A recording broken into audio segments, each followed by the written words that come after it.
سوال: انبیاء علیہ الصلاۃ والسلام کے بارے میں ہمارا کیا عقیدہ ہونا چاہیے؟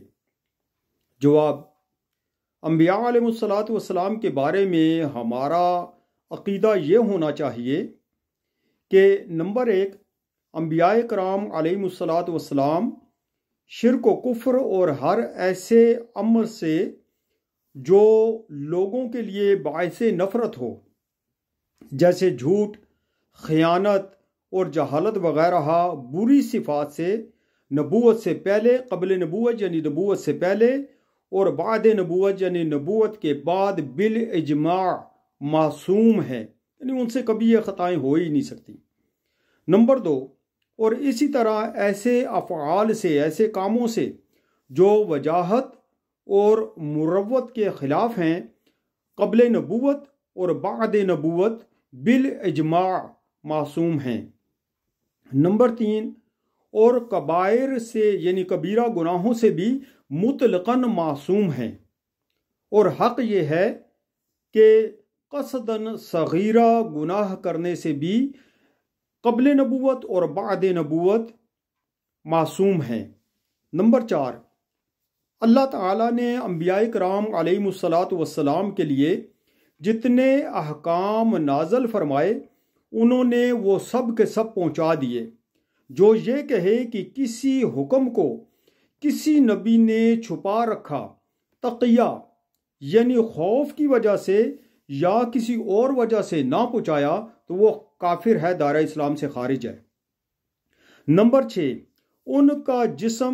ان کے جسم کا برس و جزام وغیرہ ایسے امراض سے جن سے تنفر پیدا ہوتا ہے، جن سے نفرت کی جاتی ہے، پاک ہونا ضروری ہے۔ نمبر 7، اللہ عز و جل نے انبیاء کرام علیہ الصلاۃ والسلام کو اپنے غیوب پر اطلاع دی ہے، مگر یہ علم غیب کے ان کو ہے، اللہ عز و جل کے دیے سے ہے، لہٰذا ان کا علم عطائی ہوا۔ نمبر 8، انبیاء کرام علیہ الصلاۃ والسلام تمام مخلوق یہاں تک کہ رسل ملائکہ سے بھی افضل ہیں، یعنی فرشتوں کے جو رسول ہیں ان سے بھی افضل ہیں۔ ولی کتنا ہی بڑا مرتبے والا ہو، کسی نبی کے برابر نہیں ہو سکتا۔ جو کسی غیر نبی کو کسی نبی سے افضل یا برابر بتائے وہ کافر ہے، دائرہ اسلام سے خارج ہے۔ نمبر 9، نبی کی تعظیم فرض عین بلکہ اصل تمام فرائض ہے، یعنی تمام فرائض کی جڑ جو ہے وہ نبی علیہ الصلاۃ والسلام کی تعظیم ہے۔ کسی نبی کی ادنا توہین یا تکذیب یعنی انکار کرنا یہ کفر ہے۔ نمبر 10، تمام انبیاء علیہ الصلاۃ والسلام اللہ رب العزت کے حضور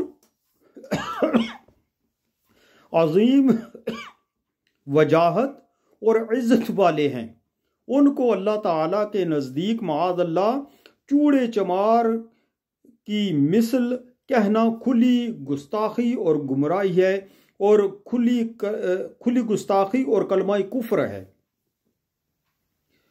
نمبر 11، انبیاء علیہ الصلاۃ والسلام کو عقل کامل عطا کی جاتی ہے جو اوروں یعنی دوسروں کی عقل سے بدرجہ زیادہ ہے۔ کسی حکیم اور کسی فلسفی کی عقل اس کے لاکھویں حصے کو بھی نہیں پہنچ سکتی۔